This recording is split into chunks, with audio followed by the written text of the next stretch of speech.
నమస్కారం, ఘంటారాబానికి స్వాగతం. ముందుగా ప్రధానాంశాలు. జూన్ 2 నుంచి అన్ని సబ్ రిజిస్ట్రార్ కార్యాలయాల్లో స్లాట్ విధానం. పనిభారం ఎక్కువ అవుతున్న చోట అదనపు సిబ్బంది నియామకం. ఎన్డీఏ భాగస్వామ్య పక్షాలతో సమావేశమైన ప్రధాని మోదీ. 3వ పదవీ కాలంలో తొలి ఏడాది పాలనపై సమాలోచన.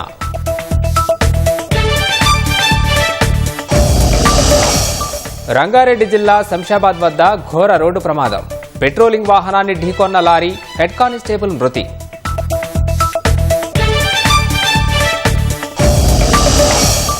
ప్రభాకర్ రావుపై రెడ్ కార్నర్ నోటీస్ అమలుకు సన్నాహకాలు. భారత్కు తిరిగి పంపించేందుకు అమెరికా చర్యలు.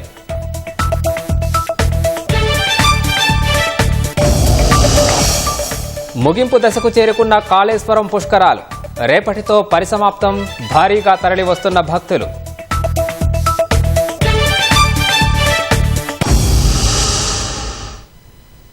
రాష్ట్రంలో జూన్ 2 నుంచి స్లాట్ విధానంలో రిజిస్ట్రేషన్లు చేసేందుకు స్టాంపులు రిజిస్ట్రేషన్ల శాఖ సిద్ధమవుతోంది.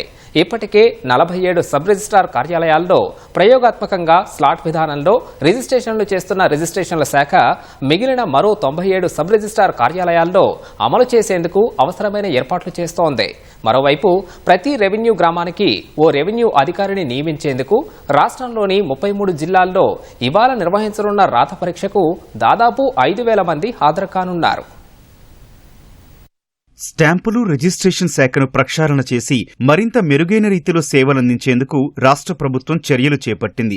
మొదటి దశలో స్లాట్ విధానాన్ని అందుబాటులోకి తీసుకురావాలని నిర్ణయించిన ప్రభుత్వం ఆ దిశలో ఇప్పటికే కసరత్తు కొనసాగుతోంది. ప్రయోగాత్మకంగా మొదట 22 సబ్ రిజిస్ట్రార్ కార్యాలయాల్లో, ఆ తర్వాత మరో 25 సబ్ రిజిస్ట్రార్ కార్యాలయాల్లో స్లాట్ విధానంలో రిజిస్ట్రేషన్లు నిర్వహించే కార్యక్రమం కొనసాగుతోంది. రాష్ట్రంలోని 144 సబ్ రిజిస్ట్రార్ కార్యాలయాలకు గాను 47 చోట్ల ఇప్పటికే ప్రయోగాత్మకంగా అమలు చేస్తుండగా మిగిలిన 97 చోట్ల వచ్చే నెల 2వ తేదీ నుంచి రాష్ట్ర అవతరణ దినోత్సవం సందర్భంగా అమలు చేయాలని సర్కారు నిర్ణయించింది. ఇప్పటికే పలుమార్లు అధికారులతో రెవెన్యూ శాఖ మంత్రి పొంగులేటి శ్రీనివాసరెడ్డి సమీక్ష నిర్వహించారు. ఇప్పటి వరకు 47 సబ్ రిజిస్ట్రార్ కార్యాలయాల్లో దాదాపు 36 డాక్యుమెంట్లు రిజిస్ట్రేషన్లు జరిగాయి. ఇందులో 94% మంది సంతృప్తి చెందుతున్నట్లు అధికార వర్గాలు తెలిపాయి. ప్రధానంగా స్లాట్ విధానం అందుబాటులోకి తీసుకురావడం వల్ల ఆస్తుల క్రయ విక్రయాలకు సమయం ఆదా అవుతోంది. అవినీతి రహితంగా పారదర్శకత పెరగడంతో పాటు మెరుగైన వేగవంతమైన సేవలు అందుబాటులోకి వస్తాయని ప్రభుత్వం అంచనా వేస్తోంది.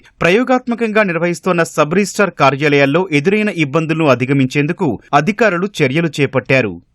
శనివారం అధికారులతో మంత్రి పొంగులేటి శ్రీనివాసరెడ్డి సమీక్షించారు. స్టాంపులు రిజిస్ట్రేషన్ శాఖలో కీలక సంస్కరణలకు శ్రీకారం చుట్టినట్లు తెలిపారు. ప్రజలకు వేగవంతమైన, సమర్థమైన సేవలు అందించడమే లక్ష్యంగా సంస్కరణలు అమలు చేయాల్సిన బాధ్యత అధికారులదేనని స్పష్టం చేశారు. 100 అంతకంటే ఎక్కువ డాక్యుమెంట్లు రిజిస్ట్రేషన్ జరిగే పటాన్ చెరువు, యాదగిరిగుట్ట, గండిపేట, ఇబ్రహీంపట్నం, సూర్యాపేట, జడ్చర్ల, మహబూబ్ నగర్, వనపర్తి, గద్వాల్ తదితర 9 చోట్ల అదనపు సబ్ రిజిస్ట్రార్లతో పాటు సిబ్బందిని నియమిస్తున్నారు.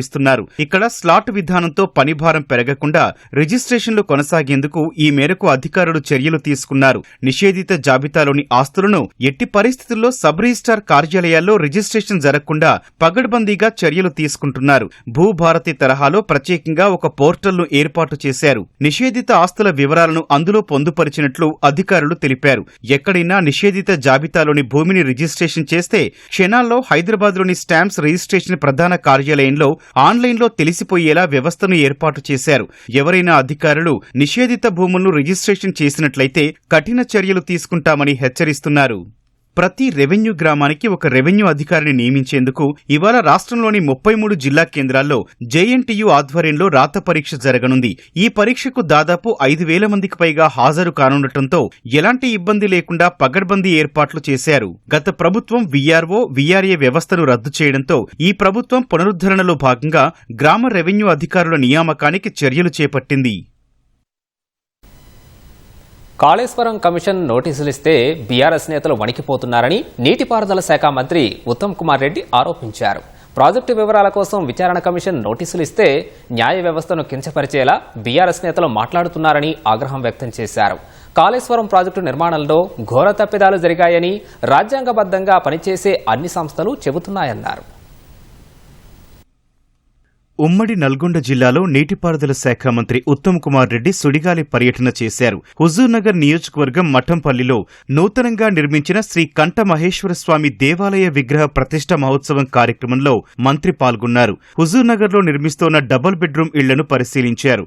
కోదాడ నియోజకవర్గం అనంతగిరి మండలం శాంతినగర్ లిఫ్ట్ ఇరిగేషన్ పనులు పరిశీలించారు. పనులు త్వరగా పూర్తి చేయాలని అధికారులను ఆదేశించారు.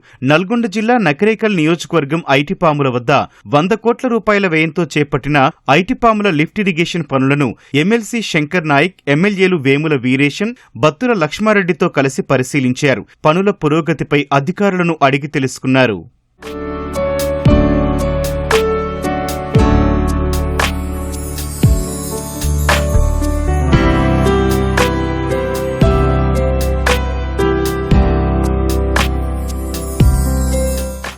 కాళేశ్వరం ప్రాజెక్టు నిర్మాణంలో ఘోర తప్పిదాలు జరిగాయని, రాజ్యాంగబద్ధంగా పనిచేసే అన్ని సంస్థలు చెబుతున్నాయని మంత్రి ఉత్తమ్ కుమార్ రెడ్డి అన్నారు. గత ప్రభుత్వం ఇరిగేషన్ శాఖను సర్వనాశనం చేసిందని, కమిషన్ల కోసం కూలిపోయే కాళేశ్వరం కట్టారన్నారు. కాళేశ్వరం పేరుతో 1,00,000 కోట్ల రూపాయల ప్రజాధనం దుర్వినియోగమైందని, అవే నిధులతో కృష్ణానదిపై అనేక ప్రాజెక్టులు పూర్తయ్యేవన్నారు. కాళేశ్వరం కమిషన్ నోటీసులు ఇస్తే బీఆర్ఎస్ నేతలు వణికిపోతున్నారని ఎద్దేవా చేశారు.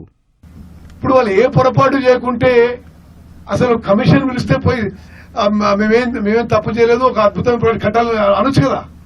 ఎందుకు రోజుకైనా బాంబులు పోయినాయి, బాంబులు పెరిగిండోరో ఇంకో అయిందేదో, ఇదో కాంగ్రెస్ కమిషన్ అని న్యాయ వ్యవస్థని, న్యాయమూర్తిని కించపరిచే విధంగా వాళ్ళు మాట్లాడడం, వాళ్ళ వికృత వికారమైన ప్రచారం తెలంగాణ ప్రజానీకం, తెలంగాణ రైతాంగం గమనించాలి, తీవ్రంగా ఖండించాలని చెప్పి నేను మనం చేస్తున్నా.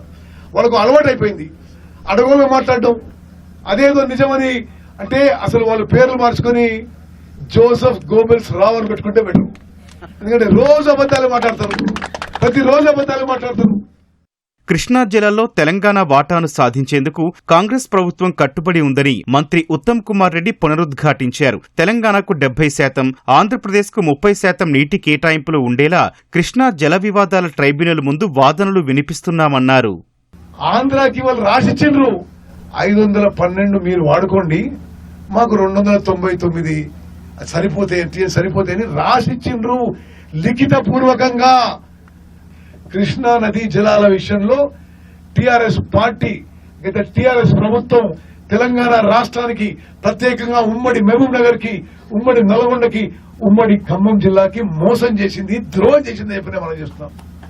మేమట్లా కుదరదు, తెలంగాణకే 70% కృష్ణానది జలాలు ఇవ్వాలని చెప్పి మా argument Krishna water dispute tribunal 2 Brijesh tribunal మీద పెట్టినాం. నేను స్వయంగా ట్రిబ్యునల్ హియరింగ్ కూడా అటెండ్ అయినా.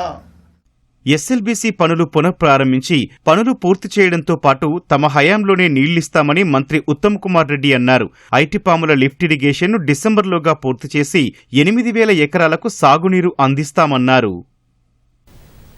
కాళేశ్వరం ప్రాజెక్టుపై ఇష్టారీతన మాట్లాడుతున్న మంత్రి ఉత్తమ్ కుమార్ రెడ్డి చెప్పిన అబద్దాన్నే మళ్లీ మళ్లీ చెబితే ప్రజలు నమ్ముతారనే భ్రమలో ఉండటం దౌర్భాగ్యమని హరీష్ రావు మండిపడ్డారు. కాళేశ్వరం ప్రాజెక్టుపై దుష్ప్రచారం చేయడమే సీఎం రేవంత్ రెడ్డి, ఉత్తమ్ కుమార్ రెడ్డికి సింగిల్ పాయింట్ ఎజెండాగా మారిందని ఆక్షేపించారు. ఓవైపు ప్రాజెక్టులోని జలాశయాలు, పంప్ హౌజ్లను వాడుకుంటూనే మరోవైపు అది వైట్ ఎలిఫెంట్ అని ఉత్తమ్ కుమార్ రెడ్డి అనటం చెల్లదని అన్నారు. తెలంగాణ పాలిట రేవంత్ రెడ్డి, ఉత్తమ్ కుమార్ రెడ్డి వైట్ ఎలిఫెంట్లు అని ఘాటుగా విమర్శించారు. ఏడాదిన్నర నుంచి కాళేశ్వరం మీద కుట్రలు చేయడం తప్ప ఎక్కడా ఒక ప్రాజెక్టు పూర్తి చేసింది లేదని, 1 ఎకరాకు నీరు ఇచ్చింది లేదని మాజీ మంత్రి ఎద్దేవా చేశారు. తమ్మిడిహట్టి వద్ద తగినంత నీటి లభ్యత లేదని 2015 ఫిబ్రవరి 18, మార్చి 4 తేదీల్లో కేంద్ర జలసంఘం రాసిన లేఖల్లో పేర్కొన్న మాట వాస్తవం కాదా అంటూ ప్రశ్నించారు. 10 ఏళ్లు అధికారంలో ఉన్నప్పుడు ఎందుకు తమ్మిడిహట్టి వద్ద ప్రాజెక్టు పనులు ప్రారంభించలేదన్న ఆయన, పనులు చేసి ఉంటే ప్రాజెక్టు రీడిజైనింగ్ చేయాల్సిన అవసరం ఉండేది కాదని తెలిపారు. అసెంబ్లీ సాక్షిగా ప్రభుత్వం విడుదల చేసిన శ్వేతపత్రం ప్రకారమే 20 లక్షల ఎకరాలకు కాళేశ్వరం ప్రాజెక్టు ద్వారా సాగునీరు అందిందని పేర్కొన్నారు. పనులు పక్కన పెట్టడం వల్లే ఎస్ఎల్బీసీ సొరంగం కూలిందని మంత్రి మాట్లాడడం విడ్డూరంగా ఉందన్న హరీష్ రావు ఎస్ఎల్బీసీపై హైదరాబాద్లో లేదా హుజూర్ నగర్లో చర్చకు సిద్ధమా అంటూ సవాల్ చేశారు. తెలంగాణ జీవాధార కాళేశ్వరం ప్రాజెక్టు గురించి ఎప్పుడు ఎక్కడ వాస్తవాలు చెప్పడానికైనా తాము సిద్ధమని తెలిపారు. విచారణ తర్వాత చర్యలు తప్పవని మంత్రి ముందే ఎలా ప్రకటిస్తున్నారన్న హరీష్ రావు మనసులో ఉన్న కుట్రకు ఇంతకన్నా నిదర్శనం ఇంకేం కావాలన్నారు. రాష్ట్రంలో మరోసారి కరోనా కేసు నమోదైన నేపథ్యంలో ఆరోగ్య శాఖ మంత్రి దామోదర రాజనరసింహ ఆరోగ్య శాఖ ఉన్నతాధికారులతో సమీక్షా సమావేశం నిర్వహించారు. దేశంలో పరిస్థితి సాధారణంగానే ఉందన్న అధికారులు JN1 వేరియంట్ కేసులు కొన్ని నమోదయ్యాయన్నారు. ఈ వేరియంట్ 2023 నుంచే ఇండియాలో వ్యాప్తిలో ఉందని, ప్రస్తుతం ఆందోళనకర పరిస్థితులేమీ లేవన్నారు. దీర్ఘకాలిక జబ్బులు ఉన్నవారికి తప్పితే ఇతరులెవరికీ హాస్పిటలైజేషన్ అవసరం పడ్డం లేదని అధికారులు తెలిపారు. ఇప్పుడున్న వాతావరణ పరిస్థితులతో ప్రజలు దగ్గు, జలుబు, జ్వరాలు, శ్వాసకోశ వ్యాధుల బారిన పడే అవకాశం కూడా ఉంటుందన్నారు. రాష్ట్రంలో అక్కడక్కడా నమోదయ్యే కోవిడ్ కేసులను మేనేజ్ చేయడానికి అన్ని రకాలుగా సిద్ధంగా ఉన్నామని అధికారులు మంత్రికి తెలిపారు. టెస్టింగ్ కిట్స్, మెడిసిన్ సహా అవసరమైన అన్ని వసతులు అందుబాటులో ఉన్నాయని పేర్కొన్నారు. కోవిడ్ గురించి ఆందోళన చెందాల్సిన అవసరం లేదన్న మంత్రి దామోదర రాజనరసింహ వర్షాకాలంలో సీజనల్ డిసీజుల బారిన పడకుండా ప్రజలు జాగ్రత్తలు తీసుకోవాలని విజ్ఞప్తి చేశారు. దేశ రాజధాని ఢిల్లీని భారీ వర్షాలు ముంచెత్తాయి. రాత్రి కురిసిన వర్షానికి పలుచోట్ల లోతట్టు ప్రాంతాలు జలమయమయ్యాయి. ప్రధాన కూడళ్లు జలదిగ్బంధంలో చిక్కుకుపోయాయి. అనేక ప్రాంతాల్లో రహదారులు నేటమునగడంతో ట్రాఫిక్ అంతరాయం ఏర్పడింది. ధౌలాకువాన్, సుబ్రోతో పార్క్, నానక్పురాలో వాహనదారులు ఇబ్బందులు పడ్డారు. ఢిల్లీ కంటోన్మెంట్లోని లోతట్టు ప్రాంతాల్లో భారీగా వర్షం పడ్డంతో ఓ బస్సు, కారు వరద నీటిలో చిక్కుకుపోయాయి. ఈదురుగాలులతో కూడిన వర్షానికి అక్బర్ రోడ్డు సమీపంలో చెట్లు నేలకొరిగాయి. ఈ కారణంగా విద్యుత్ సరఫరాకు ఆటంకం ఏర్పడింది. ప్రతికూల వాతావరణం వల్ల ఢిల్లీకి పలు విమానాల రాకపోకలకు ఆలస్యమవుతోంది. ఎమ్మెల్సీ కవిత వ్యాఖ్యల వ్యవహారంలో బీఆర్ఎస్ అధిష్టానం ఆచితూచి వ్యవహరిస్తోంది. అయిష్టంగానే స్పందించిన పార్టీ కార్యనిర్వాహక అధ్యక్షుడు కేటీఆర్ శ్రేణులకు ఇవ్వాల్సిన సందేశమిచ్చారు. ఈ అంశం గురించి ఎక్కువగా ఆలోచించొద్దని, కాంగ్రెస్ పార్టీ డైవర్షన్ పాలిటిక్స్లో పడొద్దని నేతలకు నాయకత్వం సూచించింది. జూన్ 2వ తేదీ కార్యక్రమాల నిర్వహణపై దృష్టి సారించాలని తెలిపింది. దెయ్యాలు, కోవర్టులు, కుట్ర అంటూ బీఆర్ఎస్ ఎమ్మెల్సీ కవిత చేసిన వ్యాఖ్యలు పార్టీలో కలకలం రేపాయి. ఏకంగా అధినేత కూతురే అటువంటి సంచలన వ్యాఖ్యలు చేయడం దుమారానికి దారితీశాయి. ఈ పరిణామం ఎక్కడికి దారితీస్తుందోనన్న చర్చ జోరుగా సాగుతోంది. కాంగ్రెస్, బీజేపీ నేతలు బీఆర్ఎస్ పై విమర్శల వర్షం గుప్పించారు. కవిత చేసిన వ్యాఖ్యల గురించి మీడియా ప్రతినిధుల ప్రశ్నలకు స్పందించేందుకు అంతగా ఆసక్తి చూపని పార్టీ కార్యనిర్వాహక అధ్యక్షుడు కేటీఆర్ కొన్ని కీలక వ్యాఖ్యలు చేశారు. ఎంతటి వారైనా, ఏ స్థాయిలో ఉన్నప్పటికీ అంతర్గతంగా మాట్లాడాల్సిన అంశాలను బయటకు చెప్పడం సరికాదని అన్నారు. ఇదే సమయంలో అన్ని పార్టీల్లో కోవర్టులు ఉంటారని, ఇక్కడ కూడా రేవంత్ రెడ్డి కోవర్టులు ఉండవచ్చని చెప్పారు. తెలంగాణకు పట్టిన శని కాంగ్రెస్, తెలంగాణకు పట్టిన దయ్యం రేవంత్ రెడ్డి. ఇప్పుడు ఆ దయ్యాన్ని, శనిని ఎట్లా వదిలించాలనేది మా target. We encourage open culture, democracy కాబట్టి, డెమోక్రాటిక్ పార్టీ కాబట్టి, ప్రజాస్వామిక స్ఫూర్తి ఉన్న పార్టీ కాబట్టి, మా పార్టీ అధ్యక్షుల వారికి ఎవరైనా సూచనలు చేయాలనుకుంటే ఉత్తరాలు రాయొచ్చు. అదేదో చాలా గొప్ప విషయం అన్నట్టు మీరందరూ అంత బాధపడిపోవాల్సిన అవసరం ఏం లేదు. నేను అనేది ఏమంటే, మా పార్టీలో డెమోక్రసీ ఉంది కాబట్టి మా పార్టీ అధ్యక్షుల వారికి, మా పార్టీ నాయకులు ఎవరైనా సరే అప్పుడప్పుడు సూచనలు, సలహాల రూపంలో లిఖితపూర్వకంగా ఇవ్వచ్చు, ఓరల్గా ఇవ్వచ్చు, రకరకాలుగా ఇవ్వచ్చు. అట్లాగే నేను ఒక మాట మాత్రం చెప్తాను, మనం ఎవరైనా సరే పార్టీలో ఏ హోదాలో ఉన్నా కొన్ని విషయాలు అంతర్గతంగా మాట్లాడాల్సిన విషయాలు అంతర్గతంగా మాట్లాడితేనే బాగుంటుంది. పార్టీ ఫోరమ్స్ ఉన్నాయి, అధ్యక్షుల వారితో కలిసే అవకాశం ఉంది, లేదా ఆఫీస్ బేరర్స్ ఉన్నారు, కలిసి చెప్పుకునే అవకాశం ఉంది. కాబట్టి అంతర్గతంగానే కొన్ని విషయాలు మాట్లాడితే బాగుంటుంది. అది అందరికీ వర్తిస్తుంది, వీళ్ళకి వాళ్ళకని కాదు, అందరికీ వర్తిస్తుంది. తప్పకుండా ఎవరమైనా ఒకటే, ఈ పార్టీలో అందరం కార్యకర్తలమే. కేటీఆర్ తన వ్యాఖ్యల ద్వారా స్పష్టమైన సంకేతాలు ఇచ్చారని పార్టీ వర్గాలు చెబుతున్నాయి. ఈ అంశంపై ఎక్కువగా దృష్టి సారించవద్దని నేతలకు పార్టీ నాయకత్వం సూచించినట్లు సమాచారం. అధినేత అన్ని అంశాలను చూసుకుంటారని, నేతలు ప్రజా సమస్యలపై దృష్టి సారించాలని చెప్పినట్లు తెలిసింది.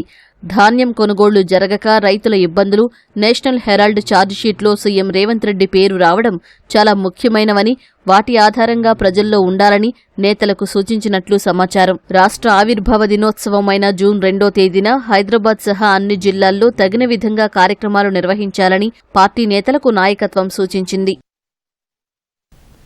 ఫోన్ ట్యాపింగ్ కేసు ప్రధాన నిందితుడు ప్రభాకర్ రావుపై రెడ్ కార్నర్ నోటీస్ అమలుకు సన్నాహాలు ముమ్మరమయ్యాయి.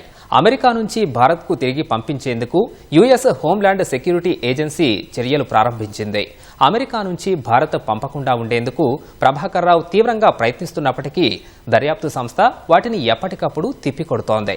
ఫోన్ ట్యాపింగ్ తీవ్రతను తెలియజేస్తూ న్యాయమూర్తులతో సహా పలువురి వ్యక్తిగత సంభాషణల్ని అక్రమంగా ట్యాప్ చేయడంలో ప్రభాకర్ రావు పాత్ర గురించి నివేదికలో పొందుపరిచినట్లు తెలుస్తోంది.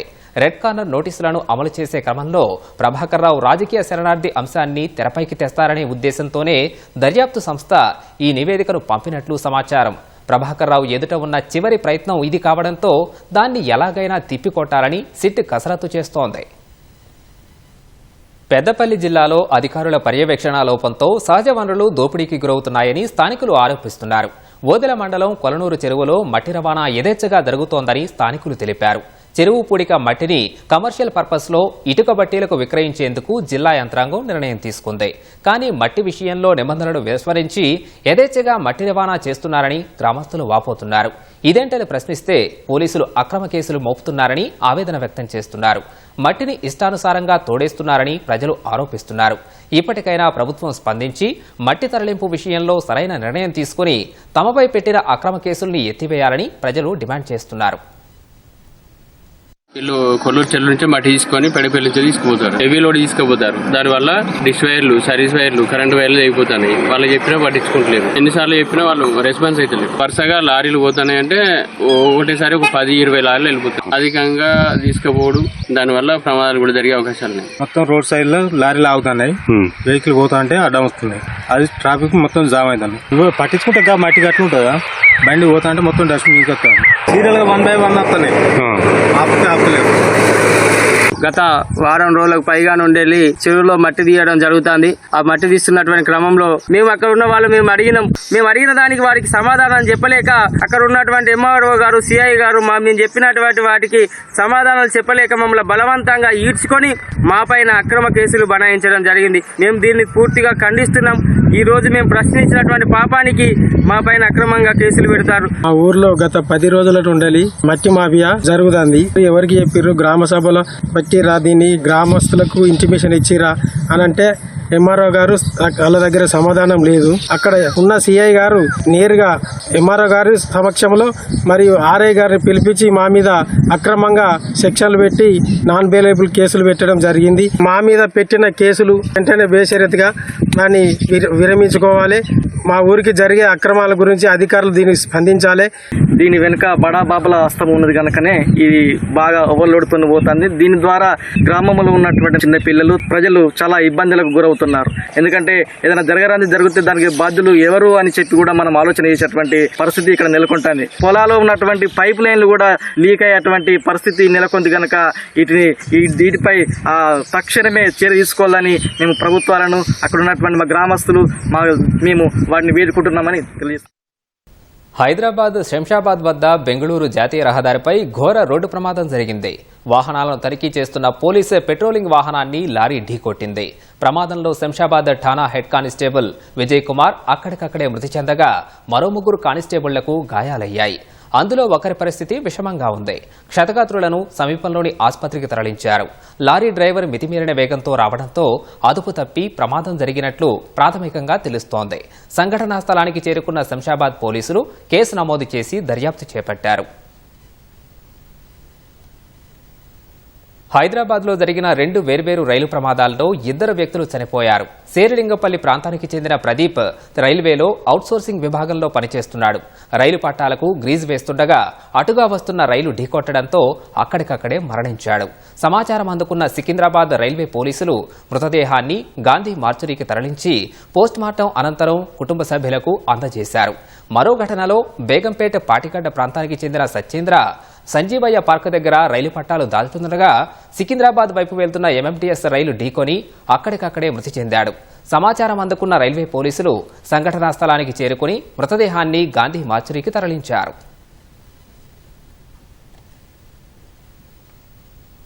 భద్రాద్రి కొత్తగూడెం జిల్లాలో మరోసారి భారీగా గంజాయిని పోలీసులు పట్టుకున్నారు.